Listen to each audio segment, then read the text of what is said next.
So, let's get started with our lesson. There are two main ways to find an equivalent fraction where we have common denominators. The first is to multiply the denominators, and the second is to make a list of multiples. Let's start with multiplying. Let's use an example like 1/3 and 1/4.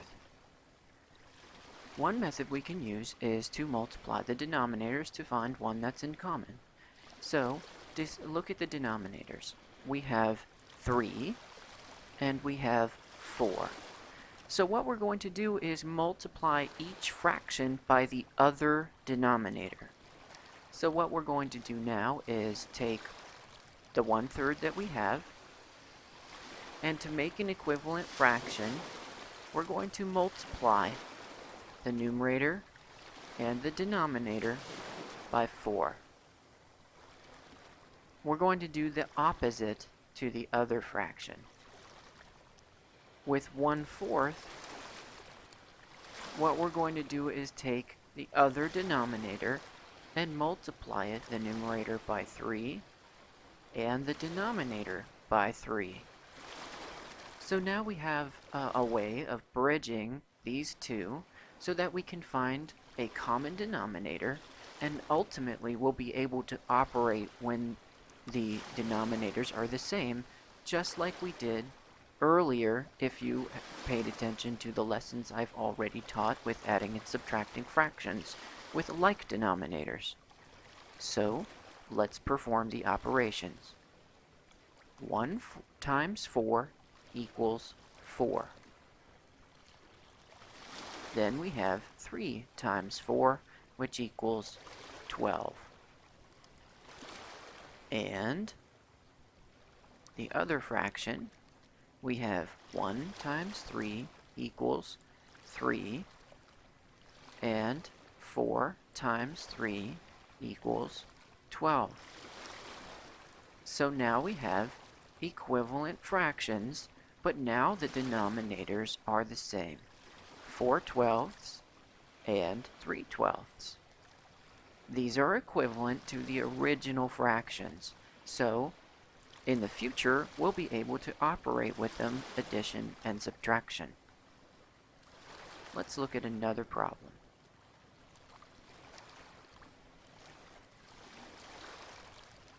1/6 and 1/9. We can do the same exact thing to find a common denominator by multiplying each other by the opposite.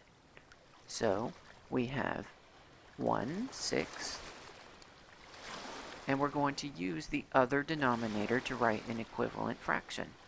So we multiply the denominator and the numerator, both of them, by 9.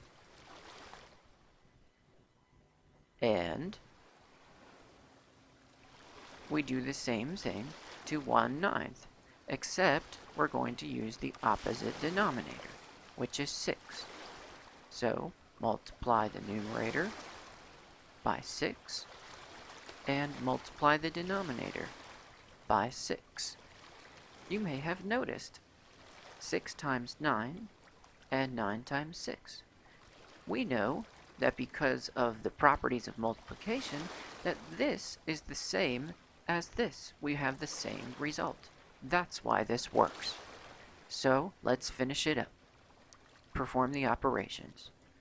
1 times 9 equals 9. 6 times 9 equals 54. And 1 times 6 equals 6. And 9 times 6 equals 54. And there you have it. Here's a little side note. You may have seen some of my other instructional videos or been in my classroom and heard me say, probably hundreds of times, that the last step with everything with fractions is to simplify, simplify, simplify. But you can see that we could simplify this. And if we did, we'd start right back where we started here, 1/6 and 1/9. But what this step isn't really a final step with fractions. This is a stepping stone. This piece right here, where we have the equivalent fraction, is a stepping stone so that we can operate with them later. Adding and subtracting them, we need those like denominators. And then after we operate, then we simplify. So, I'm not making a mistake here. We don't simplify. That's later.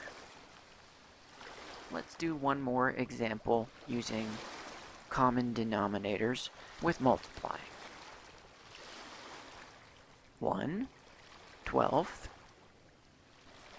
and 1/2, or 1/2.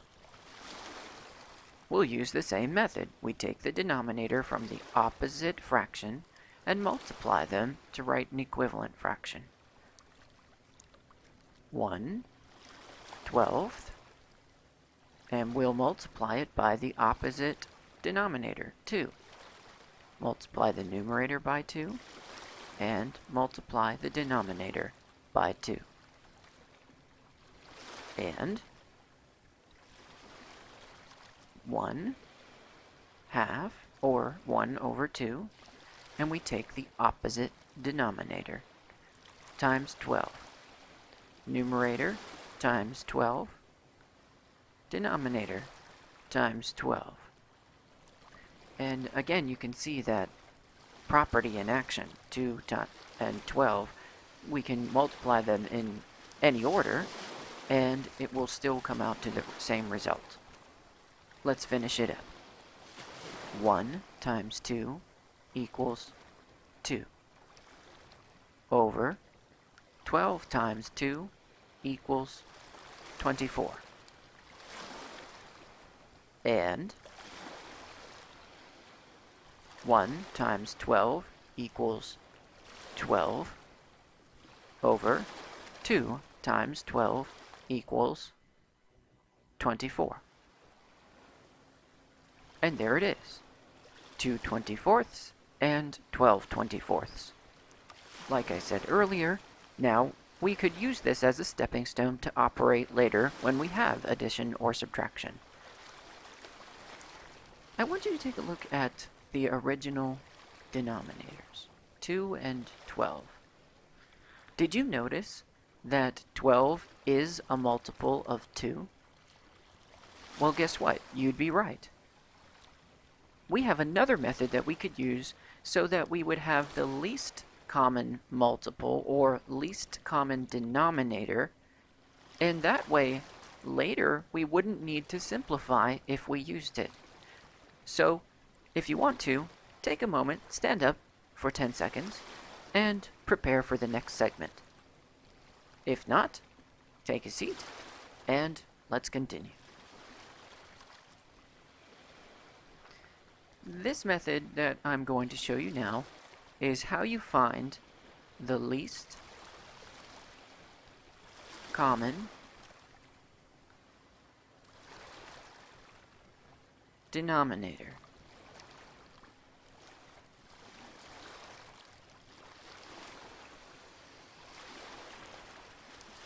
Least common denominator. Now think about those words for a moment. Least common denominator. If we look at them from the end to the start, what we're looking at is the denominator. So the number that we'll be focusing on is the denominator. Then we want to find one that's common, or the same. That's what we just did earlier, was find one that was the same. So all we did earlier was find common denominator. With this method, we'll find the one that's the least, or the lowest common denominator, the one that shows up first in the multiples. So, I'll show you with examples. Let's start with the first one. We can use 3 fourths and 1/6. Now this setup takes a little bit longer sometimes, but sometimes this is the best method. Eventually you'll learn which method you want to use. So, watch closely. I focus on the denominator first. I have 4 and I have 6. So what I'm going to do is make a list of multiples of 4 and a list of multiples of 6. So I take 4 and then I start with each of the multiples starting with 1. So 4 times 1 would be 4. And then I continue the list in order of multiplication by 2, by 3, by 4, by 5, and so on till I have a pretty good list going. So the first multiple is 4, and maybe you understand how to skip count or things like that. So we'll just go in order. 4, then 8, then 12, 16, 20, and I'll stop at 24. Okay, now let's do it for 6. We put the 6 so that we know which number we're working with, and then we start with the multiples from least to greatest until we have a pretty good list. Let's start with 6. We have 6 times 1 would be 6, and then 12, 18,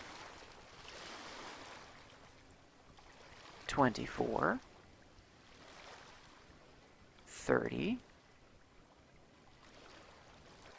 36, and that's a pretty good list. We could have stopped here at 24 because that's as high as we went with this one. So we could have stopped here and maybe noticed. Check it out. We have something in common. What I like to do is take a tool and circle the ones that are in common.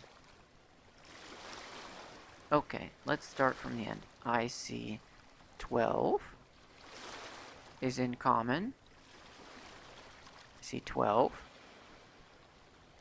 And then I keep looking and scanning. Ah, I see another one.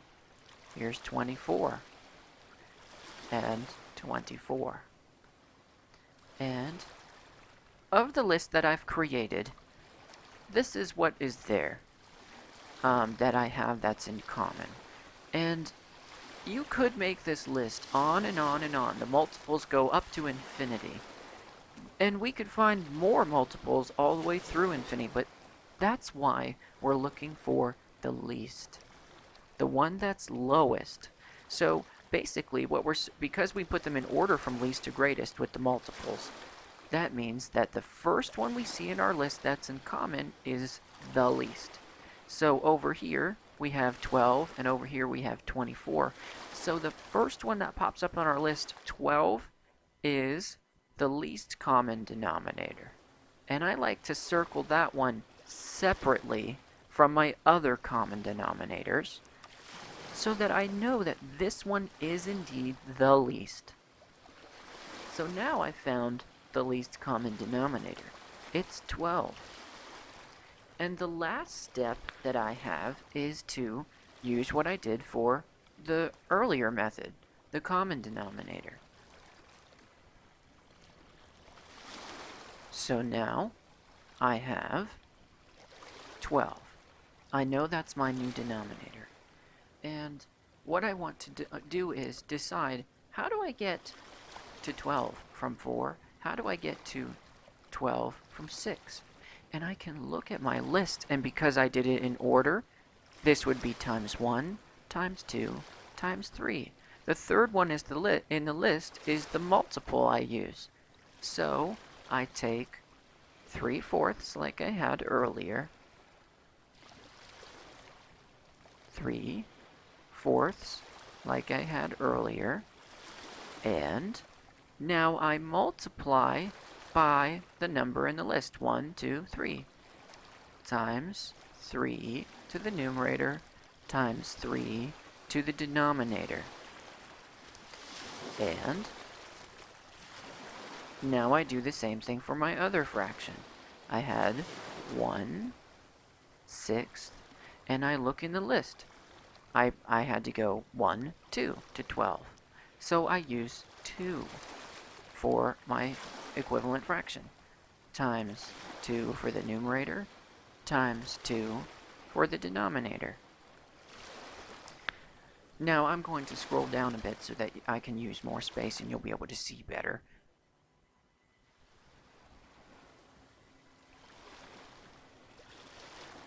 And now I have a little bit more space to finish.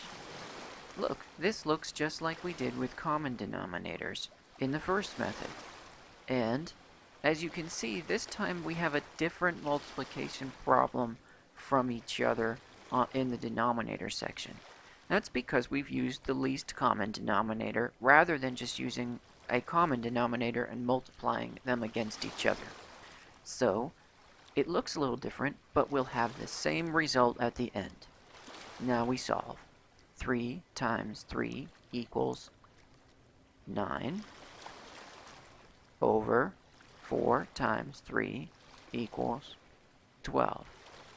See how we use the common denominator to get 12. And 1 times 2 equals 2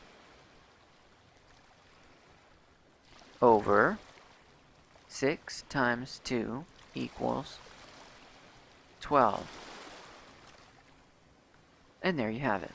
We have a common denominator, and now, because we used the least common denominator, we have the lowest denominator that they have in common.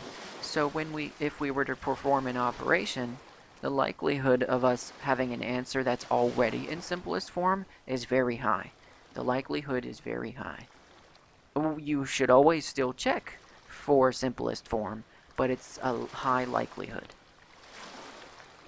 Let's do another problem. This time I'm going to erase instead of clear because I want to keep what I have back up top there, and you'll see that in a second. Scroll back up. There we go. So, let's continue with a new example. 2/3 and 5/9. So, we start with this, but now we start with looking at the denominator, 3 and 9. Now we're going to find denominators that are in common by listing the multiples. So we take 3, and we start listing multiples from least to greatest. 3 is the first multiple, then 6, then 9, then 12, 15, and 18. Good. Now we do the other one, 9.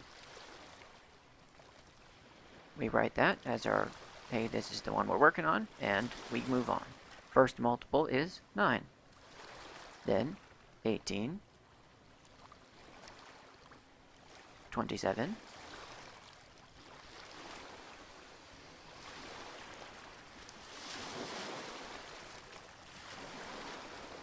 36,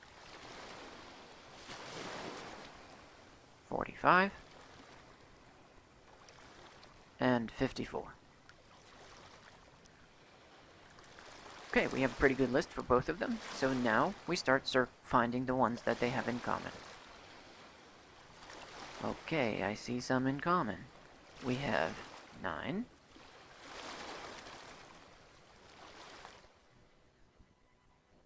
and we have 18.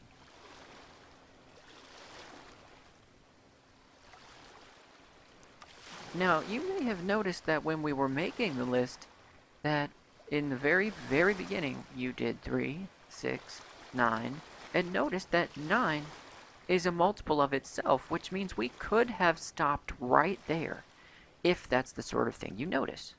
So, Now that we have the common denominators from our lists, now we find the one that is the least, and because 9 is a multiple of 3, our first common multiple is 9. That's where this method comes into play, which may be better.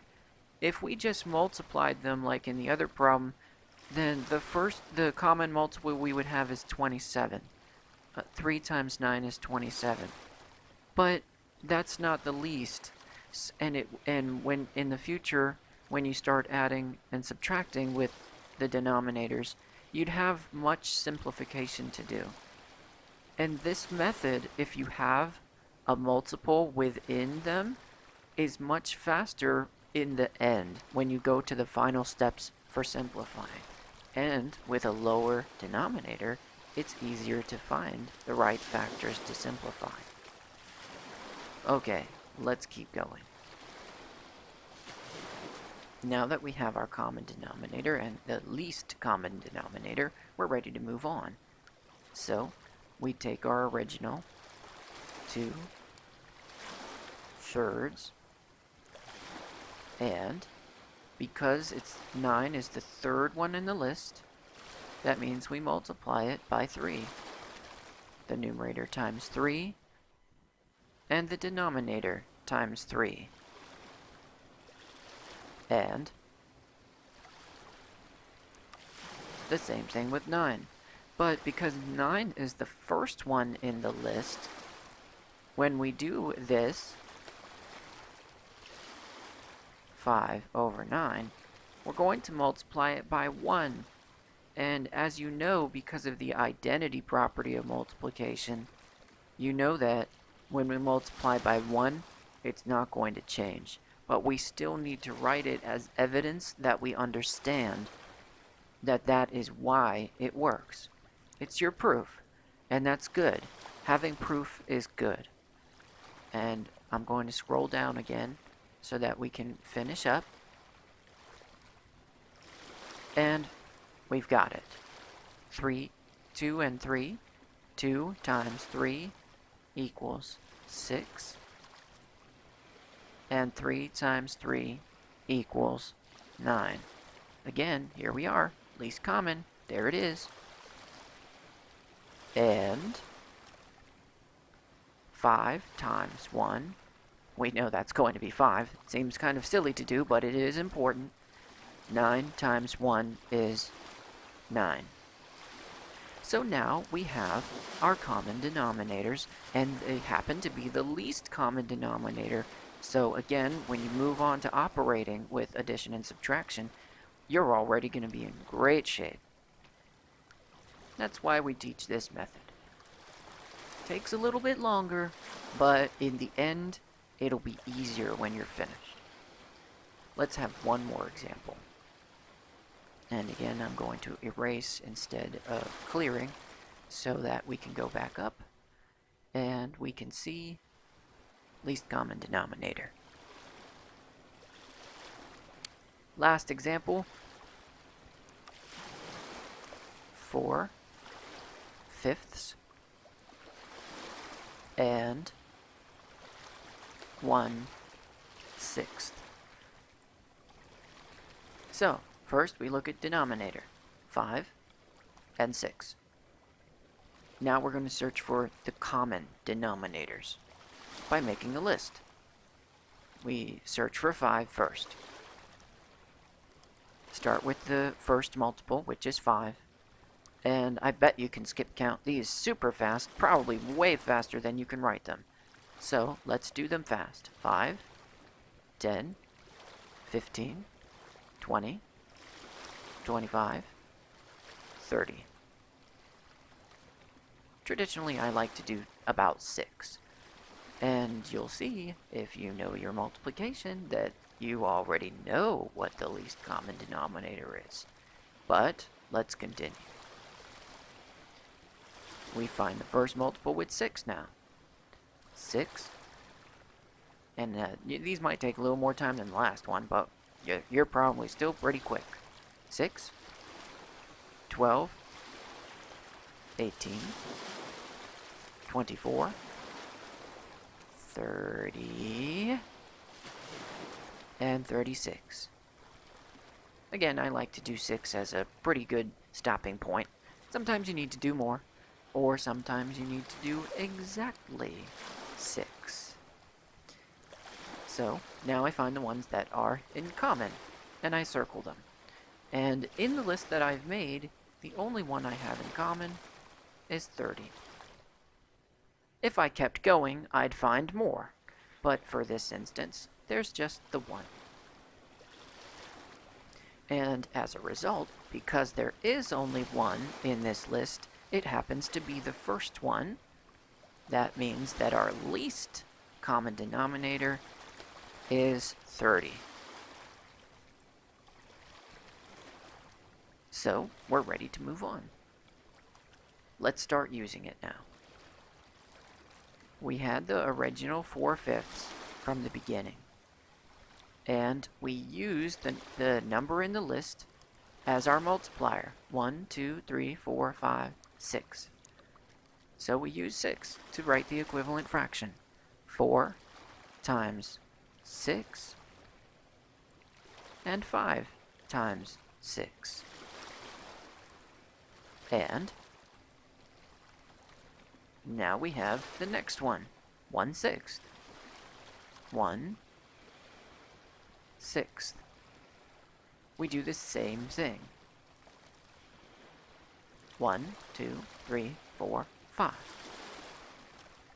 So we use times 5. Times 5.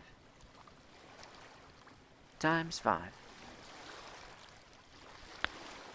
So I have my situation set up here and I'm ready to solve. But I want to stop for just 1 second.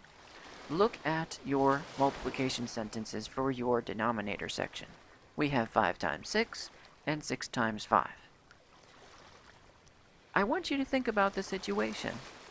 Would it have been easier to use the first method for this one, since all we are doing is doing the denominator times the opposite denominator in both situations? The answer is yes. It would have been easier and faster to use the other method. That's why we teach both, because sometimes the situation calls for using the other method. So, as a result, this method probably wouldn't be the best, fastest way if you knew in advance that 5 and 6, that the first multiple they have in common is 30, which is multiplying them by each other. So for this particular problem, the other method would probably be better, but it's still effective to use this method or the other method. You have the same result. So let's finish it out.